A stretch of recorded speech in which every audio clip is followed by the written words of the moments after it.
Auzubillahiminash-shaytanir-rajim. Bismillahir-rahmanir-rahim. I am Kashif Riaz and you are watching my YouTube channel Physics with Kashif Riaz. Dear students, आज हम एक नया chapter start करने जा रहे हैं। यूनिट 4 चैप्टर का नाम है टर्निंग इफेक्ट ऑफ फोर्सेस। तो इस चैप्टर के अंदर हम ये डिस्कस करेंगे कि जब हम किसी भी ऑब्जेक्ट के ऊपर फोर्स अप्लाई करते हैं, वो फोर्स उस ऑब्जेक्ट के ऊपर, उस ऑब्जेक्ट के अंदर एक टर्निंग, एक मोड़ पैदा करती है, जिसको हम कहते हैं टर्निंग इफेक्ट ऑफ फोर्सेस। कि ये उन फोर्सेस का टर्निंग इफेक्ट है इस ऑब्जेक्ट के ऊपर या इस ऑब्जेक्ट की वजह से। तो इस चैप्टर के अंदर जो हमारा सबसे पहला टॉपिक है वो क्या है? Force diagram. तो आप कैसे फोर्स डायग्राम ड्रॉ कर सकते हैं, आज हम ये सीखेंगे। कि फॉर एग्जांपल कोई भी एक ऑब्जेक्ट है और आपसे ये कहा जाता है इस ऑब्जेक्ट के ऊपर दो फोर्सेस अप्लाई हो रही हैं, तो उन दो फोर्सेस के लिए आप फोर्स डायग्राम ड्रॉ करें। तो आज इंशाल्लाह इस लेक्चर के अंदर मैं आपको फोर्स डायग्राम ड्रॉ करने का तरीका समझाऊंगा। तो सबसे पहले हम डिफाइन कर लेते हैं what is force diagram. Force diagram होती क्या है? तो हम कहते हैं the diagram which shows the effect of forces on object. देखिए हमने कहा the diagram which shows the effect of force on object is called force diagram। कि मतलब आप किसी भी ऑब्जेक्ट के ऊपर फोर्स अप्लाई करते हैं, तो उस फोर्स का उस ऑब्जेक्ट के ऊपर जो इफेक्ट होगा वो असल में क्या शो करेगा? फोर्स डायग्राम को शो करेगा। अब एग्जांपल लेते हैं। तो एग्जांपल की मदद से हम फोर्स डायग्राम ड्रॉ करते हैं। अब देखें, हम यहां पे कहते हैं कि let we have a table. First कहते हैं हमारे पास एक टेबल है और इस टेबल के ऊपर हमने एक बुक को रख दिया, कोई भी ऑब्जेक्ट रख दिया जिसका मास क्या है? m। जैसे हम कहते हैं book is lying on the table. Table के ऊपर हमने एक किताब रख दी है, book is lying on the table. तो जब आपने बुक को टेबल के ऊपर रख दिया है, तो याद रखें यहां पे दो फोर्सेस इसको बैलेंस कर रही होती हैं। यही वजह है कि आपकी बुक जो है वो नीचे, टेबल से नीचे नहीं गिरती। तो हमें कैसे पता चलता है यहां पे दो फोर्सेस जो हैं वो इसको बैलेंस कर रहे हैं? एक फोर्स तो आपको पता है कि जिसको हम कहते हैं वेट फोर्स, जो हर ऑब्जेक्ट की होती है, ठीक है। इस ऑब्जेक्ट का मास है तो लिहाजा इसका वेट होगा, तो हम ये कहते हैं इसके ऊपर एक फोर्स लग रही है, दैट इज कौन सी फोर्स? Weight force. और आपको ये बात पता है कि वेट फोर्स हमेशा किधर लगती है? डाउनवर्ड डायरेक्शन में। आप सिंपल कह सकते हैं कि वेट एक ऐसी फोर्स है जो ऑब्जेक्ट को टुवर्ड्स द अर्थ खींचती है, सेंटर, अर्थ के सेंटर तक खींचती है। मतलब ये मार्कर है, इसको मेरे हाथ से अगर गिर जाता है तो ये हमेशा नीचे जाएगा। क्यों? क्योंकि इसके ऊपर वेट फोर्स अप्लाई होगी और वेट फोर्स का काम ये होता है कि वो हर ऑब्जेक्ट को टुवर्ड्स द अर्थ क्या करती है? अपनी तरफ अट्रैक्ट करती है। अब देखिए, इसको वेट फोर्स अप्लाई हो रही है लेकिन ये डाउनवर्ड मूव नहीं कर रही। इट्स मीन इसको कोई एक दूसरी फोर्स बैलेंस कर रही है, जिसकी मैग्नीट्यूड जो है वो वेट फोर्स की मैग्नीट्यूड के बराबर है। वो फोर्स कौन सी है? देखें, वो फोर्स आपके पास किधर लगी होगी? अपवर्ड डायरेक्शन में, जिसको आप कौन सी फोर्स का नाम देते हैं? नॉर्मल फोर्स का नाम देते हैं। किसका नाम देते हैं? नॉर्मल फोर्स का नाम। वेट फोर्स को तो आपने डिफाइन किया हुआ है, नॉर्मल फोर्स आपके पास एक नई चीज आ जाती है, इसको भी डिफाइन करते हैं। वेट को तो हम कहते हैं it is a force with the help of which earth attracts the things towards its centre. ये वो फोर्स है जिसकी मदद से जमीन चीजों को अपनी तरफ खींचती है। तो what is normal force? Normal force क्या है? तो नॉर्मल फोर्स को हम ऐसे डिफाइन करते हैं, हम कहते हैं the force which is perpendicular to the surface। आप हॉरिजॉन्टल सरफेस भी कह सकते हैं, ये सिंपल सरफेस भी कह सकते हैं। हॉरिजॉन्टल सरफेस ऑफ ऑब्जेक्ट कह सकते हैं, ऑफ प्लेन कह सकते हैं। जैसे मिसाल के तौर पर ये आपके पास एक प्लेन आ गया, ये हॉरिजॉन्टल सरफेस आ गया, और ये आपका कौन सी थी? वर्टिकल। तो ये नॉर्मल फोर्स है इस केस में। तो नॉर्मल फोर्स असल में सरफेस के साथ क्या बना रही है? परपेंडिकुलर।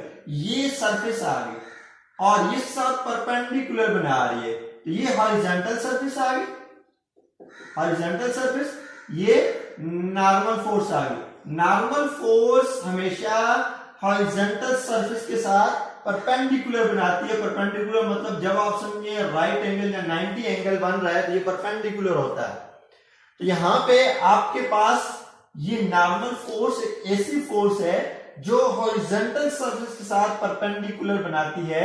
इसको हम किसका नाम देते हैं? नॉर्मल फोर्स का नाम देते हैं। तो यहां पे हमने ये कहा है कि weight force acting along downward direction and the normal force acting along upward direction। तो यहां पे अगर let's say for example ये बुक को अगर मैं यहां पे एक डॉट से रिप्रेजेंट कर लूं, फोर्स डायग्राम ड्रॉ करने लगूं, ये मतलब ये डॉट, ये बुक है, इसके ऊपर वेट फोर्स लग रही है, ये downward direction, wait force downward direction, और ये दूसरी force normal force upward direction. तो हम ये कहते हैं कि जब आप बुक को टेबल के ऊपर रखा है तो दो फोर्सेस अप्लाई हुई हैं, एक आप पास वेट फोर्स डाउनवर्ड डायरेक्शन, दूसरी आप पास नॉर्मल फोर्स अपवर्ड डायरेक्शन। इन दोनों की डायरेक्शन तो अपोजिट है but they have same magnitude. इन दोनों की मैग्नीट्यूड क्या है? बराबर है। तो याद रखें जब एक ऑब्जेक्ट के ऊपर दो फोर्सेस अप्लाई हो रही हो, उनकी डायरेक्शन अपोजिट हो लेकिन उनकी मैग्नीट्यूड सेम हो, तो हम कहते हैं दे cancel the effect of each other. मतलब इसी को इफेक्ट को कैंसिल कर रही है। कैसे कैंसिल कर रही है?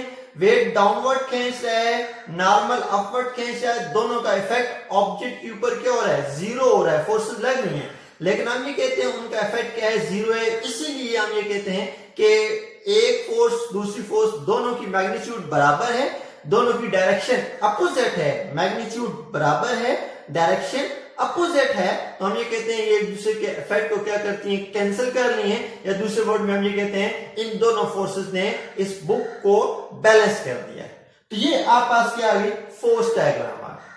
फॉर एग्जांपल आपसे कोई क्वेश्चन करता है कि आपके पास एयर रेजिस्टेंस नहीं है, मतलब एयर निग्लिजिबल है, आप ये कहते हैं इस रूम के अंदर हवा नहीं है, एयर नहीं है।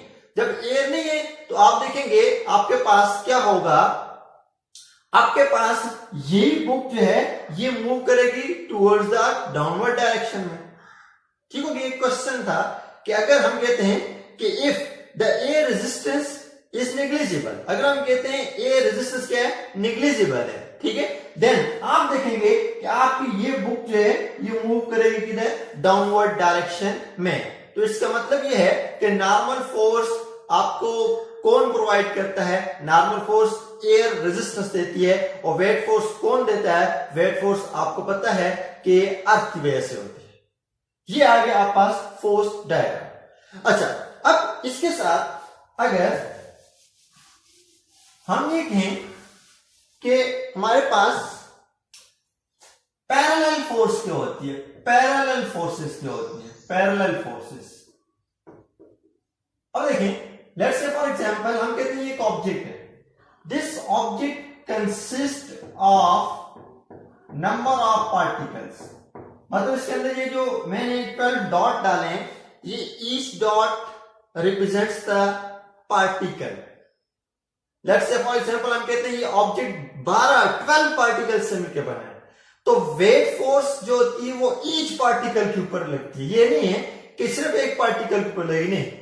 याद रखें अगर एक ऑब्जेक्ट के अंदर 12 पार्टिकल है तो वेट फोर्स उन 12 पार्टिकल के ऊपर एक्सर्ट होगा। अगर एक ऑब्जेक्ट के अंदर 5 पार्टिकल्स हैं तो वो वेट फोर्स उन 5 पार्टिकल की, मतलब जितने नंबर ऑफ पार्टिकल्स होंगे वेट फोर्स ईच पार्टिकल के ऊपर एक्सर्ट होती है, और ये हमेशा किधर होती है, ये डाउनवर्ड होती है। तो ये आप ये देख सकते हैं कि यहाँ पे वेट फोर्स डाउनवर्ड लग रही है, लेकिन आप देख सकते हैं कि ये तमाम फोर्सेस जो ईच पार्टिकल के ऊपर लग रही है वेट फोर्स, ये क्या है, ये पैरेलल है। तो मेरा क्वेश्चन ये था पैरेलल फोर्स क्या होती है, उसके लिए मैंने आपको एक एग्जांपल दी कि हमने कहा हम एक ऑब्जेक्ट लेते हैं और हम ये कहते हैं ये ऑब्जेक्ट जो है कंसिस्ट करता है 12 पार्टिकल्स के ऊपर, और ईच पार्टिकल के ऊपर वेट फोर्स एक्सर्ट होती है। तो ये जो लाइन है, जो एरो मैंने शो किया है, ये असल में वेट फोर्स को रिप्रेजेंट कर रहा है। तो आप देखेंगे पहला पार्टिकल और दूसरा पार्टिकल, इन दोनों की जो वेट फोर्स जो अप्लाई हो रही है ये एक क्या हो रही है, पैरेलल हो रही है। तो हम ये कहते हैं कि कौन सी फोर्स है आपके पास, पैरेलल फोर्स। पैरेलल लाइंस से वर्ड निकला, पैरेलल लाइंस। पैरेलल लाइंस कौन सी लाइंस होती हैं, जो कभी भी एक दूसरे को ज्वाइन नहीं करती, एक दूसरे के साथ मिलती नहीं है, एक दूसरे को इंटरसेक्ट नहीं करती। दो मुतवाजी लाइन है जो आगे बढ़ती जाती हैं। जिस तरह आप एग्जांपल ले सकते हैं, ये आपका व्हाइट बोर्ड का ये अपर और ये लोअर, ये दोनों अगर आप आगे इंक्रीज करते जाएं इस तरह, तो ना लोअर पार्ट अपर के साथ मिलेगा ना अपर लोअर के साथ, ये इस तरह जाएंगे, ये पैरेलल होते हैं। तो ये कौन सी फोर्सेस आ गई आपके पास, पैरेलल फोर्सेस आ गई। ठीक हो गया। फिर इसके साथ हम बात करते हैं कि हमारे पास पैरेलल फोर्सेस में असल में हमारे पास लाइक पैरेलल फोर्सेस भी होती हैं और अनलाइक पैरेलल फोर्सेस भी होती हैं।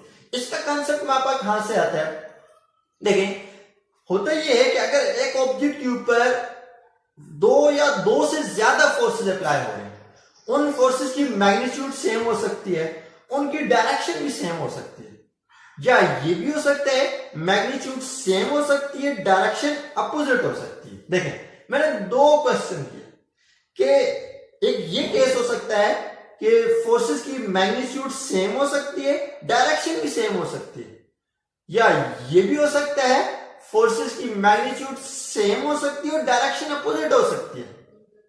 तो इस केस में हमको क्या नाम देंगे, तो देखिए यहां पे अगर लेट्स से फॉर एग्जांपल हम एक ऑब्जेक्ट ले लेते हैं और इसको हम लिफ्ट करते हैं, ये एक ऑब्जेक्ट जिसका मास m है, इसके ऊपर हम इसे उठाते हैं ऊपर की तरफ, ये एक फोर्स लगा दी Fa, ये दूसरी फोर्स लगा दी Fb, मतलब A एक पॉइंट था और B आपके पास दूसरा पॉइंट है। एक ऑब्जेक्ट लिया आपने जिसका मास m है, उसको आपने दो पॉइंट्स का नाम दे दिया A B। पॉइंट A के ऊपर आपने एक फोर्स लगाई है अपवर्ड, पॉइंट बी के ऊपर एक फोर्स लगाई है अपवर्ड। इन दोनों की मैग्नीट्यूड सेम है, मैग्नीट्यूड क्या है, सेम है, मैग्नीट्यूड क्या है, सेम है, मैग्नीट्यूड एंड डायरेक्शन, मैग्नीट्यूड और डायरेक्शन क्या हो, सेम हो। ये कौन सी फोर्स कहलाएगी, ये आप पास लाइक पैरेलल फोर्स कहलाएगी, लाइक पैरेलल फोर्स कहलाएगी। अच्छा अब लेट्स से फॉर एग्जांपल अगर आपके पास ये एक ऑब्जेक्ट है, उसके ऊपर एक फोर्स आप डाउनवर्ड लगा रहे हैं और दूसरी फोर्स किधर लगा रहे हैं, अपवर्ड लगा रहे हैं। यहां पे आपने एक ऑब्जेक्ट लिया, उसका मास क्या है, m है, एक पॉइंट ले लिया A और यहां पे एक पॉइंट ले लिया B, तो जो फोर्स A पे लगा उसको आपने रिप्रेजेंट कर दिया A से, और जो फोर्स B पे लगा उसको आपने किससे रिप्रेजेंट कर दिया है, B से। यहां पे एक फोर्स डाउनवर्ड लग रही है, एक फोर्स अपवर्ड लग रही है, मैग्नीट्यूड सेम है या नहीं सेम, चले मैग्नीट्यूड सेम ले लेते हैं, मैग्नीट्यूड सेम है, डायरेक्शन क्या है, अपोजिट है। दो फोर्सेस अप्लाई हो रही है, मैग्नीट्यूड सेम है, डायरेक्शन क्या है, अपोजिट है। तो ये आपका कौन सी फोर्स हो जाएगी, आप पास अनलाइक अनलाइक पैरेलल फोर्स। ये आपको कौन सी फोर्स हो जाएगी? अनलाइक पैरेलल फोर्स हो जाएगी। तो ये था हमारे पास हमारा आज का टॉपिक, क्या फोर्स डायग्राम क्या होती है, और उसके साथ हमारे पास parallel forces, like parallel forces और अनलाइक पैरेलल फोर्सेस क्या होती हैं। मैं उम्मीद करता हूं कि आप ये पूरी वीडियो देखने के बाद आपको ये टॉपिक बहुत ज्यादा अच्छी तरह क्लियर हो जाएगा। फिर भी अगर किसी को कोई क्वेश्चन हो तो वो कमेंट्स के अंदर मुझे जरूर अपना क्वेश्चन शेयर करें। इंशाल्लाह फिर नेक्स्ट टॉपिक के साथ एक मरतबा फिर आपके सामने हाजिर होंगे। Thank you so much. Allah Hafiz.